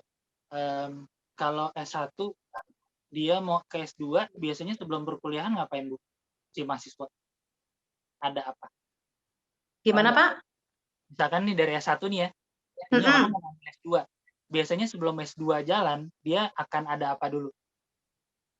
Apa ya? Martikulasi atau apa? Ya. Nah, jadi jawabannya sebenarnya sesederhana itu sih. Sorry, nggak sederhana, melakukannya susah. Tapi poinnya Ya, memang perlu ada pembekalan pengetahuan dulu gitu ya. Sekarang kondisinya gini, gitu sih. Saya dulu zaman saya sekolah dulu Bapak Ibu, jadi kalau habis libur itu kita masuk sekolah, itu nggak langsung belajar dulu. Tapi kayak, apa ya, masuk sekolah santai-santai ngobrol dulu sama temen. Jadi belajarnya juga santai, jadi nggak kaget. Nih Bapak Ibu, yang bikin kita stres, bikin kita cemas, bikin badan kita, apa ya, alert, awas, debar-debar terus gitu ya, tegang, karena berubah terus dan berubahnya cepat. Informasinya terus, informasinya kaget banyak. Kalau gitu gimana? Nah, saya kasih nih ya cara penanganan kita di trauma. Pelan-pelan. Slow is better dan informasinya jangan banyak-banyak. Gitu. Saya dalam setiap, kalau saya bikin workshop, ngasih banyak itu nggak bagus. Mendingan ngasih sedikit, terus latihan gitu. Ngasih informasi banyak, percaya sama saya. Itu bikin otak kita digas terus gitu ya. Itu bikin pikiran kita aktif terus. Makanya Bapak Ibu kenapa timbul gangguan tidur? Kenapa? Karena seharian Zoom meeting terus. Karena seharian belajar terus. Jadi nggak ada waktu jeda gitu ya, istirahat gitu kan, masih main HP, makan juga cucuk-cucuk gitu. Akhirnya pas waktu malam harusnya sudah tidur. Harusnya otaknya sudah istirahat, tapi badannya masih nyala. Akhirnya timbullah sleep paralysis, ketindihan. Tahu kan? Ketindihan itu gara-gara itu. Karena terlalu banyak dikasih informasi. Jadi kalau gitu balik ke pertanyaannya gimana? Disiapin dengan cara kasih informasi tapi minimal saja. Terus mungkin latihan sebelum tanding, sparring dulu, ngasih jalan-jalan ringan ke taman gitu. Biar nggak kaget gitu ya. Cara biar nggak kaget gimana? Ngasih stimulus sedikit-sedikit. Jangan langsung ngasih tugas banyak ya Bapak Ibu guru. Jadi ini penting banget nih bagi sekolah ya. Jadi mungkin nanti sebelum PTT harus ada matrikulasi dulu ini Bu Evi. Itu matrikulasi benar-benar. Jadi harus ada matrikulasi dulu. Nah, tadi kalau dapat saya simpulkan, pertanyaan dari Pak Doni Nurhan ini luar biasa. Jadi menambah input buat sekolah ya. Jadi sebelum pembelajaran tatap muka harus ada matrikulasi dulu, kemudian dari rumah mungkin mulai dikenalkan dunia luar kembali gitu ya Pak Ari. Mulai dikenalkan jalan-jalan di taman, ke mall, Ini mulai bisa adaptasi dengan di luar kembali, mulai memberikan mungkin kegiatan-kegiatan di luar supaya game online-nya juga sudah mulai berkurang. Karena kita tidak bisa nutup mata nih, kadang-kadang anak-anak sambil belajar saat PJJ ini sudah mulai adaptasi nih dengan kondisi PJJ sambil belajar main game gitu, sambil belajar main game. Nah, itu kan sesuatu yang tiba-tiba dicabut, kesenangan yang tiba-tiba dicabut ini pasti akan nanti menimbulkan masalah tersendiri. Makanya perlu adanya artikulasi seperti itu. Mudah-mudahan bisa menjawab Pak Doni Nurhan. Ada lagi nih Pak Ramin nih, karena kebetulan kami memang perlu banyak input nih Pak Ari ya. Bagaimana cara orang tua dari Ibu Siska nih bisa mengawasi PJJ pada anak agar anak bisa lebih konsisten mengikuti PJJ dan rasa tanggung jawab pada anak akan tumbuh terhadap tugas-tugas sekolahnya, sehingga orang tua dapat meminimalisir emosi yang mengakibatkan anak dan juga orang tua jadi stres. Jadi intinya bagaimana menumbuhkan tanggung jawab anak di PJJ. Oke, ya. Ini sepertinya anak-anak ya umum ya Pak Ari ya, ini umum. Ya, ini umum. Masalah kelas. Oke. Dari mana saya bilangnya gini. Bapak Ibu, nomor satu banget saya harus bilang lagi-lagi ngingetin kalau anak stres, anak emosional sensitif ya, itu hal yang biasa ya karena kondisi begini gitu ya. Ini kondisi yang biasa, nggak perlu dianggap kayak dia jelek buruk, enggak. Bapak Ibu, saya kasih contoh ini dikit Bu Nuni. Kalau kita melakukan terapi ini, psikologi terapi Bu Nuni, itu memang akan terjadi luapan reaksi. Jadi kalau klien saya nggak siap, saya nggak mau ngasih psikoterapi konseling aja atau latihan self healing aja. Kenapa? Psikoterapi Bapak Ibu sama dengan kan perubahan ya, bener ya? Nah, kalau di ranah medis nih Bu Nuni ya, kalau di operasi psikoterapi sama dengan operasi di ranah medis ya, perubahan sama aja. Nah, operasi kalau di ranah medis ada obat bius kan? Iya. Jadi kalau pas dibeleh nggak sakit kan? Nah, tapi kalau kita dirubah, kalau kita disembuhin, kalau kita diingetin sama keburukan kita, kesalahan kita, kesenangan kita dicabut, sakit nggak? Sakit ya? Nggak ada bius loh. Nggak ada bius loh. Nah, kadang-kadang nih orang tua nggak sabar gitu ya untuk menyegerakan adanya perubahan gitu ya, sehingga reaksi yang muncul, kekacauan yang muncul itu dianggap keburukan. Bukan Bapak Ibu. Saya mau ngasih pandangan bahwa nangis, marah-marah, ngomong teriak-teriak, gimana kalau itu sebenarnya upaya dia buat berubah, proses bagian dia dari proses berubah atau healing. Kalau di psikologi ada sebutan katarsis gitu.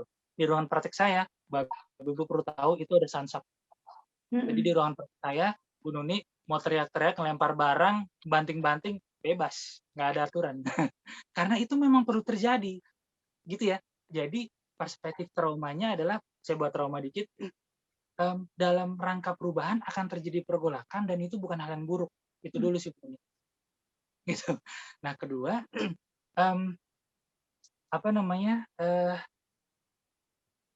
tetap itu sih ya, tetap kita ada latihannya untuk kondisi merawat sehat. Jangan lupa me time gitu. Terus, ini untung aja, Bapak Ibu, kadang-kadang nih orang tua gitu, mereka nyerahin anaknya ke sekolah gitu ya. Jadi ketika dia udah biayain anaknya di sekolah, udah anaknya diurus aja sama sekolah terus. Padahal sebenarnya guru dan orang tua kan partner harusnya ya. Saya kakak ipar saya gitu, itu dia sampai cerita sama saya, Omi, manggil saya Omi, Om Ari gitu. Itu dia kalau ngerjain anak SD gitu kan, keponakan saya itu sampai dibantu sekarang ngerjain tugas. Malah ada ibunya yang ngerjain tugas semua. Tapi poinnya saya jadi ngelihat, apa jangan-jangan pemerintah memang ingin membuat nih orang tua sekarang tuh jadi partner pembelajaran. Kalau iya itu bagus sekali, tolong jangan lupa ini Bapak Ibu gitu. Kawan saya dia psikolog pendidikan, beneran dia stay di sekolah gitu ya. Dia cerita sama saya gini, Ri, kalau misalkan kita dapat anak bermasalah dikasih ke kita akan panggil sama orang tua sepaket Bapak Ibu. Anak bermasalah, orang tua juga kita ngobrol. Bukan berarti orang tuanya punya masalah ya, enggak, ajak ngobrol untuk kita jadiin partner. Lalu kita akan ngasih tugas Ri sama orang tua untuk nanti orang tuanya ngulangin di rumah. Lalu kalau gitu sesinya buat apa, Mbak? Nah, kalau gitu sesi konselingnya itu buat ngecek aja, Ri, gimana perkembangan anak ketika orang tua mandu dia belajar di rumah. Kata teman saya gitu, Bapak Ibu, psikolog pendidikan. Saya psikolog klinis ya, dia lebih ngerti pendidikan pembelajaran gitu. Jadi poinnya, sayangnya belajar tidak berhenti di sekolah. Belajar juga terjadi di rumah. Gitu sih. Jadi Bapak Ibu perlu perlu menyadari bahwa oh ya, saya juga partner nih. Itu dulu, nggak bisa semua diserahin ke guru gitu ya. Beban guru juga banyak, targetnya ini anak udah ngejar belum, belum kerjaan soal-soal ngecek ulangan banyak gitu. Jadi Oke, baik. Ya, harus baik Pak Ari. jadi partner. Harus jadi partner, betul sekali. Nah, Pak Ari, ini kendala lagi. Saat kita sudah orang tua Madania rata-rata insya Allah kita menjadi partner ya, Pak Ari. Rata-rata menjadi partner, kemudian rata-rata menemani putra-putrinya. Nah, yang menjadi kendala nih saat kita temani, ternyata anak kita ini jadi ketergantungan nih sama kita, kemudian tanggung jawabnya jadi nggak tumbuh gitu, Pak Ari. Ada solusi nggak untuk itu, Pak Ari? Ya, yang tanggung jawab. Jadi Bapak Ibu, saya mau sambil bandingin lagi tentang tentang terapi dan perubahan gitu ya. Jadi ketika kita ingin merubah perilaku seseorang, akan terjadi resistensi pertentangan gitu ya. So anaknya pengen ditemenin terus gitu ya. Nah, ya, tugas kalau kadang jadinya kalau nggak kita ingatkan, temenin, jadinya bisa. nggak dikumpulin. Kalau kata salah satu kawan saya, emang tough love, bener. Jadi kadang-kadang kita nggak tegaan. Tapi balik tadi yang saya bilang, resistensi ini tolong disikapi sebagai proses perubahan, proses healing. Bukan sebagai si masalah itu sendiri. Artinya di sini tinggal Bapak Ibu, saya tahu hal yang benar saya lakukan. Bukan yang enak ya. Bukan cara yang nyaman dilakukan nih Bapak Ibu, tapi yang benar dilakukan. Yang benar dilakukan adalah saya perlu melakukan ini biar anak saya belajar untuk tumbuh dewasa. Benar, kalau saya nurutin dia tidak akan meronta-ronta gitu kan. Nggak akan tantrum, nggak akan manja-manja mulu. Tapi dia akan dewasa nggak? Nggak. Jadi di satu sisi Bapak Ibu kalau nurutin keinginannya, Bapak Ibu memberikan kenyamanan. Bagus nggak? Oh bagus. Bagus, jangan salah. Tapi nggak ada perubahan. Nah, kalau Bapak Ibu melakukan hal yang benar, ngasih ruang gitu ya, dia akan nangis sementara waktu, akan ngeronta, akan marah-marah. Memang perubahan tuh begitu, psikoterapi tuh begitu. Tapi kalau Bapak Ibu tetap berpegang sama yang benar dilakukan dalam rangka bikin dia jadi dewasa, kasih waktu ya, kasih dia ruang ya. Nanti lama-lama dia bisa. Oke, ya. Bunuh nih, takut lupa, tanggung jawab. Nah, gimana tentang nanamin tanggung jawab? Oke, jadi saya mau jawabnya gini aja, biar enak. Biar nyambung ke proses Bapak Ibu ini ya, nyayangin diri sendiri, nyembuhin diri sendiri, dan self-care. Bu Nuni, kalau orang marah, apakah harus selalu marah itu nadanya tinggi dan ngelempar barang? Nggak selalu, bisa Nggak diam. selalu. Hah? Gimana? Bisa dengan diam saja, berarti marah juga ya? Berarti marah itu perasaan emosinya gitu ya. Ekspresi marahnya bisa lain-lain gitu ya. Nah, kalau gitu bentuk penanaman tanggung jawab, apakah harus ngerjain tugas terus? Itu kan pertanyaannya kan? Jawabannya tidak. Nah, kalau Bapak Ibu sekalian pernah ikut outing, jadi biasanya perusahaan nih, tadi Madani ada ya jalan-jalannya. Biasanya kan kita ngasih game nih buat anak-anak atau buat karyawan gitu, Bapak Ibu ya. Nah, tugas CEO, saya pernah terlibat di situ, bikin team building gitu-gitu kan. Tugas kita adalah gimana dari kegiatan game, nah kita bisa menanamkan, bisa nyelipin nilai-nilai. Integritas, tanggung jawab, kerjasama. Jadi kalau gitu Bapak Ibu, yang saya mau bilang sebenarnya, kita bisa menanamkan nilai tanggung jawab dari aktivitas lain yang ringan. Contoh. Nah, nanti kalau bangun tidur, kita selimut bareng-bareng yuk. Coba cepet-cepetan, siapa yang lebih cepat. Ya kan? Kalau habis mainan, kita beresin bareng-bareng yuk. Ini ntar ada di mana lagi. Jadi nanemin tanggung jawabnya, gagasan saya Bu Nuni ya, kalau langsung ke belajar, itu sama dengan tadi tim bola langsung tanding. Kemungkinan besar gagal. Gitu. Oke, ya. Jadi selipin tanggung jawabnya di aktivitas keseharian yang lain gitu. Yang ringan, bahkan yang dia suka. Nah, kamu main game kan? Kalau karakter ini nih, dia harus dapat level berapa dulu biar bisa ngelawan bos dungeon. Sorry saya gamer, jadi saya tahu game gitu kan. Oh dia Bingung harus dong ini level anak. 10 dulu, iya. Oh ya udah, kalau gitu kamu berantem dulu naikin level. Itu kan sebenarnya dalam rangka menanamkan itu kan Oke. tahapan belajar gitu. Jadi gitu Bapak Ibu. Terus terang saya harus bilang kalau kita bicara tumbuh kembang pembelajaran, kita harus kreatif. Bahkan saya harus bilang saya mungkin kalah kreatif ya dalam membentuk aktivitas tugas PR gitu untuk klien dibanding teman saya yang psikolog klinis anak dan pendidikan. Itu kreatif banget tuh. Itu sih jadi apa Bu Nuni menanamkan nilai-nilainya dari kegiatan lain gitu ya, aktivitas hari-hari bahkan yang dia suka gitu caranya. Oke, baik. Ya, terima kasih Pak Ari, mudah-mudahan menjawab Bu Siska ya. Nah, Pak Ari lagi nih, kalau yang aktivitas-aktivitas seru tadi ya, aktivitas seru lain itu mungkin kalau masih anak-anak kecil gitu, bayangan saya nih Pak Ari ya, saya awam. Nah, tapi kalau nih anak saya ini udah SMA nih Pak Ari nih, udah SMA, apa namanya, kayaknya udah nggak ada waktu lagi nih, harusnya udah mulai fokus pada akademik, bayangan saya sebagai orang tua ya. Itu ada nggak apa namanya tips khusus untuk meningkatkan tanggung jawab terhadap akademiknya gitu Pak, akademik apa tugas-tugas dan sebagainya gitu. Selain tadi diberikan ruang untuk menyelesaikan tugas-tugas yang dia senangi. Kalau yang dia senangi sih dia udah kerjain Pak, udah otomatis gitu, udah otomatis dikerjain karena udah besar ya. Kalau yang anak kecil mungkin kita apa namanya kita bangun dari situ. Nah, kalau yang udah besar, kalau yang dia senangin udah dikerjakan. Tapi kalau yang berhubungan dengan tanggung jawab sekolah, misalnya yang memang dia kurang begitu interest dengan beberapa hal, itu ada nggak tipsnya Pak Ari? Iya, saya nyebut merek, hampir saya nyebut merek, sorry. Game Center. Game Center. Time itu gitu kan, dan AMA itu dia menerapkan prinsip psikologi Bapak Ibu, namanya token ekonomi. Nah nanti kalau bicara sama konselor di Madaninya nggak tahu nih dia token ekonomi Bu Nuni. Jadi untuk mendapatkan hadiah dia harus ngumpulin kupon sekian. Iya. Nah itu saya bilang salah satu teknik terapi, ya ini teknik terapi di psikologi untuk membentuk perilaku.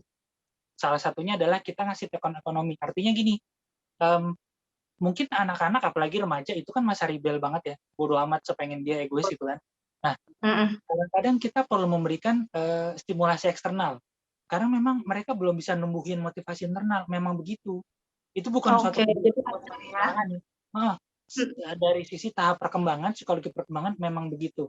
Memang begitu. Nah, jadi satu, saya mau cerita tentang tadi itu ya, ada namanya prinsip token ekonomi. Sebenarnya kan sama kayak gini ya, nanti kalau kamu ranking 1, nanti kamu dapat hadiah ini. Sebenarnya sama, mirip kayak gitu. Nanti kalau kamu melakukan perilaku benar, kamu dapat bintang. Kalau kamu ngumpulin 10 bintang, kamu dapat ini, kamu boleh jalan-jalan. Contoh. Gitu sih. Jadi pakai prinsip itu sih, prinsip perilaku namanya. Satu. Kedua, saya rasa balik ke ini Bu Nuni ya. Saya mau ngajak Bapak Ibu relasi orang tua anaknya dicek lagi deh. Dicek lagi. Maksudnya relasi orang tua sama anaknya udah bagus belum? Itu sih. Apakah mungkin Bapak Ibu tanpa sadar nih ya memberikan ekspektasi tinggi. Nah, saya punya contoh bagus nih. Ini belum lama. Ini dia SMA kelas 2 ke saya gitu kan. Katanya nggak punya cita-cita gitu, terus nilainya turun. 2 keluhan itu. Oke, terus ngobrol sama saya. Ternyata dia disuruh orang tuanya. Ya udah, saya nggak heran juga ya. Hebat banget kalau ada anak remaja datang ke psikolog. Ada sih. Tapi disuruh orang tua gitu kan.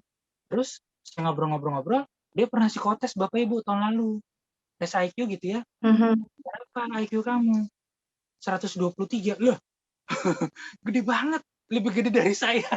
123 ngomong-ngomong superior Bapak Ibu. Itu superior, pintar sekali. Tapi nilainya turun. Bahkan dari kelas SMP kelas 2. Ada apa ya? Gitu kan. Ngobrol-ngobrol, ternyata memang ada problem. Problemnya di ternyata orang tuanya menuntut dia untuk sebutlah masuk IPA gitu kan, masuk IPA. Sementara anak ini suka bersosialisasi Bapak Ibu. Dia suka berorganisasi, tapi dia eksak gitu nggak suka. Orang tuanya mengharuskan itu, pengen dia masuk dokter. Dan dia mulai ngerasa ngapain sih pelajarin apa namanya, jarak dari Bandung ke Jakarta gitu kan. Emangnya saya bakal pakai nanti pas hidup? Wah, anaknya konkret banget. Jadi kalau gitu, apa namanya, model pembelajarannya gitu ya, nggak sesuai kali sama minatnya. Dan udah gitu orang tuanya menekankan dia harus begini. Nah, jadi yang mau saya bilang Bapak Ibu, yang kayak gini nih Bu Nuni harus dibuka tahun diskusi. rapat bareng semua bahas tuh apa nih rekomendasi dari masing-masing grup ke grade-nya. Oke, sip. Saya lanjutin. So, kalau sudah begini, menurut saya tolong buka diskusi. Apakah anaknya ada problem tertentu gitu ya? Dan balik bahwa kadang-kadang Bapak Ibu, anak-anak nggak akan terbuka sama orang tua. Kenapa coba? Kalau Mas, kalau saya ngomong gini ke orang tua, ntar saya dimarahin. Gitu ya. Makanya dia ngomongnya sama. Ya, artinya coba aja, coba nanti setelah kita jalan gitu loh, nggak jangan stok salah. Gitu, paling si Bu Nuni, diskusinya tetap dibuka saja. Siapa tahu ada masalah yang lebih dalam, lebih jauh dari itu. Gitu ya. Sisanya menurut saya tentang ekspektasi, apa ya, bilang aja sama anak untuk dia perlu melakukan itu gitu kan, secukupnya gitu, cara secukupnya gitu kan, nanti dia tetap bisa ngelakuin hal yang dia pengen sih gitu. Makanya kita sambil bisa nanya ya, dia ntar studi lanjutnya mau apa, cita-citanya mau apa, jangan-jangan nggak sejalan gitu sama yang dilakuin sekarang, tapi kita nganggep bahwa yang orang tua suruh gitu kan, yang guru-guru suruh itu udah paling benar, dan jangan nggak gitu di anak. Oke. Makanya Iya. tes minat Baik, bakat terima ini. kasih Pak Arya. Baik. Iya, terima kasih Pak Arya. Tidak terasa nih waktunya terus bergulir ya. Intinya tadi adalah bagaimana kita harus bersabar menghadapi situasi ini ya. Harus bersabar bahwa ini situasi ini memang real, harus kita hadapi dan tidak kita sendiri. Memang harus bersabar menghadapinya dan harus bisa merawat diri kita sendiri. Salah satunya sebelum kita membantu merawat. Berbicara merawat kita sendiri tadi kan stepnya nih ya. Berbicara tentang merawat diri kita sendiri tadi kan banyak stepnya ya Pak Ari, mulai mengenali emosi anak, kemudian apa namanya, bagaimana kita setelah mengenali emosi kita, apa yang kita lakukan, kemudian kita berlatih supaya kita bisa mengenal diri kita, kemudian bisa mentransfer ke anak kita. Nah, Pak Ari, ini ada sesi sedikit nih, mungkin Pak Ari ingin, bukan mungkin ya Pak Ari, kita minta bantuan ke Pak Ari untuk stabilisasi, menstabilkan kita nih Pak Ari supaya kita bisa ada yang kita bawa pulang nih Pak Ari, bagaimana cara untuk mengenal diri kita atau menenangkan diri kita Pak Ari. Oke, thank you Bu Nuni, latihan self healing. Nah, betul. Ngomong-ngomong Bapak Ibu, self healing itu sudah dipakai ini loh, sudah dipakai istilah itu sama pemerintah. Tahun lalu Oktober kalau saya nggak salah, keluar infografis latihan self healing, udah ada itu. Ya karena mau nggak mau kan langkah awal yang harus kita lakukan adalah diri kita dulu ya Pak Ari sebelum kita bisa membantu anak-anak kita. Ya, silakan Pak Ari. Bapak Ibu, sebelum kita mulai saya mau negesin lagi bahwa relasi kita sama anak gitu ya, sama pasangan juga sebenarnya itu cerminan atau menggambarkan gimana relasi kita sama orang tua kita dulu. Maka tanpa sadar sebenarnya kita ngebawa nih father wound, itu istilah populer sekarang. Kita ngebawa luka batin karena pengasuhan orang tua kita dulu. Tanpa sadar kita lampiasin ke anak-anak atau pasangan kita gitu ya. Nah, kalau Bapak Ibu latihan self healing-nya bagus, itu Bapak Ibu nggak perlu psikoterapi, stresnya kejaga gitu ya. Nah, maka ini sekedar sharing, Bapak Ibu bisa lakukan sendiri nanti di rumah gitu kan. Mau bareng-bareng ngelakuin sama anak-anak juga boleh Bu Nuni. Saya pernah dengar rumah sakit di Jawa Timur itu kayak ini mandu pasiennya latihan napas bareng-bareng. Katanya sih keberhasilan penyembuhan COVID-nya meningkat gitu. Banyak yang cepat nggak sampai 2 minggu. So, kita mulai dengan nafas aja. Nah, Bapak Ibu sekalian, Bapak Ibu nyadar lagi nafas nggak sekarang? Bu Nuni nyadar nggak? Nggak sadar tadi saya sibuk aja sama ini, jadi nggak sadar nafas ya. Bener. Kita punya 5 menit nih kayaknya Pak Ari, ternyata jamnya sudah 11.28, jadi kayaknya akan kita percepat untuk berlatih, karena nggak sadar loh tadi kalau nafas nih. Iya kan? Nah, maka ketika saya bilang baru nyadar nafas kan. Nah, jadi sekarang saya minta pelan-pelan Bapak Ibu secara sadar, sengaja mengarahkan perhatiannya ke dirinya sekarang. Tangannya coba begini ya, kita satu ini. boleh di bawah. Ini saya begini biar kelihatan aja. Oke. So pelan-pelan Bapak Ibu kalau ngerasa lebih enak tutup mata boleh. Kalau rasanya lebih enak buka mata silakan. Oke, pelan-pelan sambil niatin saya ingin meluangkan waktu sekarang banget cuma buat saya. Biasanya kita ngasih waktu kita buat pasangan, buat anak, kantor, orang lain. Tapi sekarang detik ini saya napas, bahkan saya bernapas untuk diri saya. Silakan Bapak Ibu sadari napasnya dulu. Coba amatin ya, napasnya lambat atau cepat. Kalau lambat ya nggak apa-apa. Kalau napasnya cepat nggak apa-apa juga. Sadarin aja ya.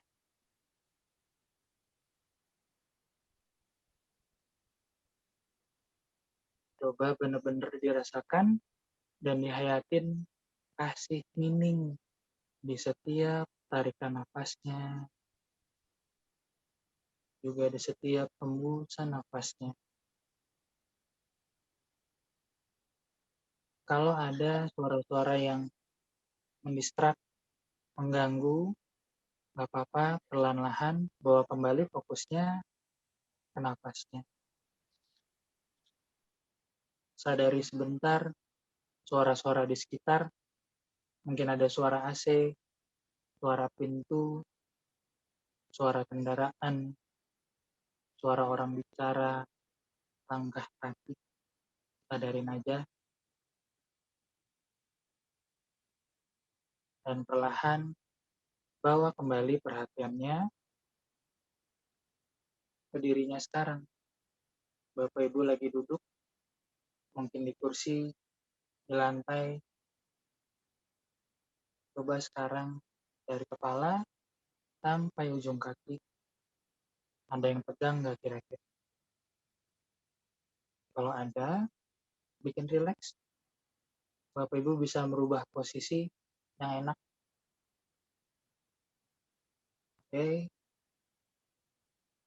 Lalu kembali lagi ke napasnya. Bernapas seperti biasa saja.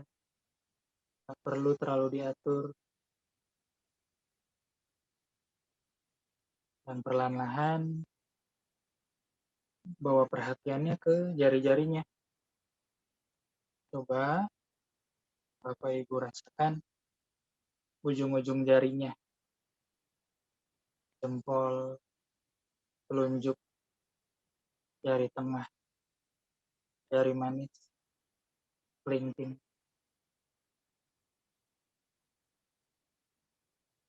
Coba rasakan di ujung-ujung jari itu denyut nadinya terasa nggak? Mungkin ada yang sangat terasa di jari tertentu, ada yang biasa saja, atau ada yang mungkin nggak berasa. Gak apa-apa, cukup rasakan, lihat juga jari-jarinya kalau Bapak Ibu buka mata. Kalau ada sensasi lain seperti kayak kesetrum atau hawa hangat, gak apa-apa, rasakan saja, cukup disadari, tetap fokusnya ke ujung-ujung jari. Dan biarkan Bapak Ibu bernapas seperti biasa. Kapanpun pikirannya lompat kemana-mana, pergi kemana-mana, gak apa-apa, mungkin Bapak Ibu bisa senyum sebentar, dan perlahan-lahan bawa kembali perhatiannya ke napas dan ke jarinya. Begitu terus, ya pikirannya kemana-mana, kembali lagi fokusnya ke napas dan ke jari-jari. Saya ingin Bapak Ibu hening sebentar di sini, benar-benar menghabiskan waktunya untuk bernapas dan merasakan jarinya.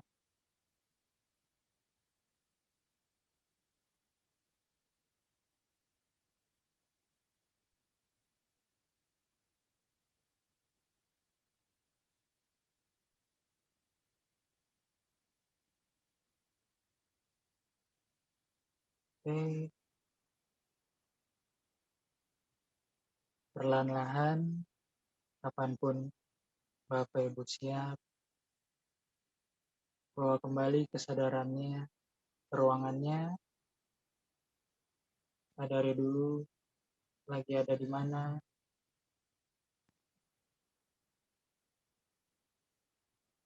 dan perlahan-lahan Bapak Ibu bisa menggosokkan kedua tangannya, pelan-pelan aja, di depan dada, gosokkan, lalu pelan-pelan kembali lagi ke ruangannya. Kondisi sekarang, Bapak Ibu bisa buka mata.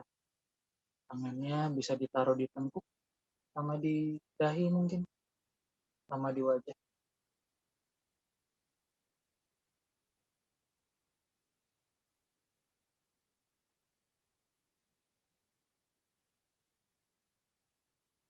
Tangannya hangat nggak?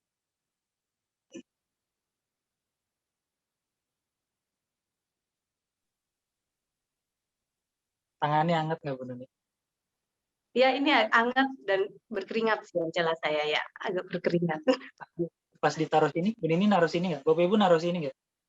Sini saya. Enak nggak? Enaknya Pak Ari, aduh. Waktu Bapak Ibu naruh tangannya di sini, setelah digosok, tahu nggak apa yang terjadi? Ini bikin relax nih, bikin arus informasi. Saya ngomong biologi ya, bukan mental bahkan. Ketika kita naruh tangan di sini, ini pelan-pelan kesadaran kita balik ke kondisi sekarang, nggak ke masa depan, nggak ke masa lalu, cemas, trauma gitu kan, depresi. Tapi nggak, kita balikin ke sekarang, dan jadinya ini lebih rileks, Bapak Ibu. Di relax ya. Terus tadi pas Oke. nafas juga gitu kan, itu latihan kita nancepin pikiran kita ke sekarang. Oh bagus, Bu Dia. Berarti Ibu mungkin butuh tidur badannya. Nggak apa-apa, Bu. Habis ini biasanya enak. Kayak saya bilang, please banget Bapak Ibu, ini, aduh 5 menit juga sehari cukup. Bener deh. Enak ini ntar tidurnya. Lebih sabar. Udah begini aja. Oh Bu Nuni, sorry takut lupa. Ini, saya kasih fakta ilmiah tentang teknik ini ya. Oh berarti tadi saya gabungin 3 ya. Napas, ini sama begini. Oke, Bapak Ibu tentang ngerasain ujung-ujung jari. Kalau Bapak Ibu sekalian bisa ngerasain denyut nadi di ujung jari, tahu nggak? Itu ternyata Bapak Ibu rileks loh. Kalau Bapak Ibu nggak rileks, pikirannya kemana-mana, berarti kan nggak bisa ngerasain ya. Karena pikirannya nggak di sini, bener kan? Karena pikiran lagi lompat ke masa lalu, masa depan gitu. Nggak bisa ngerasain. Kalau Bapak Ibu bisa ngerasain, artinya rileks. Relax. Oke, baik. Terima kasih Pak Ari. Aduh, alhamdulillah. Terima kasih. Mudah-mudahan bisa kita terapkan dalam keseharian kita ya. Aduh, mohon maaf Bapak Ibu sekalian, waktu kita ternyata terambil waktu istirahatnya sebentar. Tidak terasa di waktunya sudah terus bergulir karena diskusinya memang cukup menarik ya. Masih banyak sebenarnya yang ingin kita diskusikan. Boleh langsung bertanya lagi jika memang masih perlu ditanyakan atau perlu diskusi lebih lanjut. Nah, sebelum saya kembalikan acara ini ke MC, saya ingin Pak Ari dan Ibu Evi Sofiawati untuk memberikan closing statement 1 kalimat saja Pak Ari dan Bu Evi, karena kita harus berlari untuk menuju ke closing sebenarnya. Silakan Pak Ari. Saya dulu, oke siap. Bapak Ibu, healing, self healing, sama dengan bebas merdeka. Ketika kita masih stres, apalagi punya luka batin, kita tuh terperangkap dalam pola-pola perilaku yang nggak sehat. Pelampiasan, nahan, nekan emosi. Tinggal tunggu aja bom meledak, beneran deh. Jadi kalau gitu, healing, self-healing sama dengan bebas merdeka, pemulihan, perjalanan menemukan diri kita sendiri, dan itu sepanjang hayat.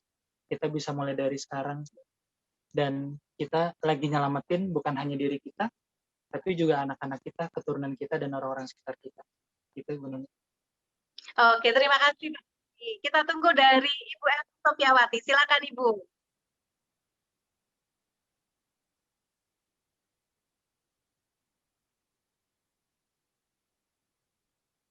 Halo Bu Evi. Oke. Sepertinya tidak terdengar ya Ibu. Oke, baik. Terima kasih banyak Pak Ari dan Ibu Evi. atas pengalaman dan insight-nya, kemudian sharing apa yang sudah dilakukan oleh sekolah serta apa yang ada di dalam permasalahan anak-anak Indonesia. Selanjutnya acara ini saya kembalikan ke MC. Silakan Ibu Ade. Terima kasih. Terima kasih Bu Nuni. Baiklah Bapak dan Ibu, wah sangat menarik dan sangat inspiratif ya. Tadi kalau ada yang bilang, saya hampir ketiduran, iya betul. Saking rileksnya nih. Jadi terasa sekali ya manfaatnya dari pertemuan ini. Nah, kalau begitu seperti janji saya di awal, saya akan umumkan 3 penanya terbaik. Wah, pasti nggak sabar ya. Nah, penanya terbaik jatuh kepada jeng. Pertama, selamat untuk Bapak Doni Nurhan. Yang kedua, selamat untuk Ibu Ratu Vera Harimurti. Dan yang ketiga, selamat untuk Ibu Febriani Lestari. Bapak dan Ibu nanti akan dihubungi oleh pihak kami. Baiklah, wah tidak terasa ya kebersamaan kita sebentar lagi akan usai nih. Dari semua perbincangan kita, semoga kita dapat beradaptasi lebih baik lagi di masa seperti ini, sehingga muncul ide-ide kreatif kita untuk menangani berbagai masalah yang muncul. Amin ya rabbal alamin. Baiklah, kalau begitu, terima kasih Bapak dan Ibu untuk kehadirannya hari ini. Saya Ade Suryani, pamit undur diri. Wassalamualaikum warahmatullahi wabarakatuh.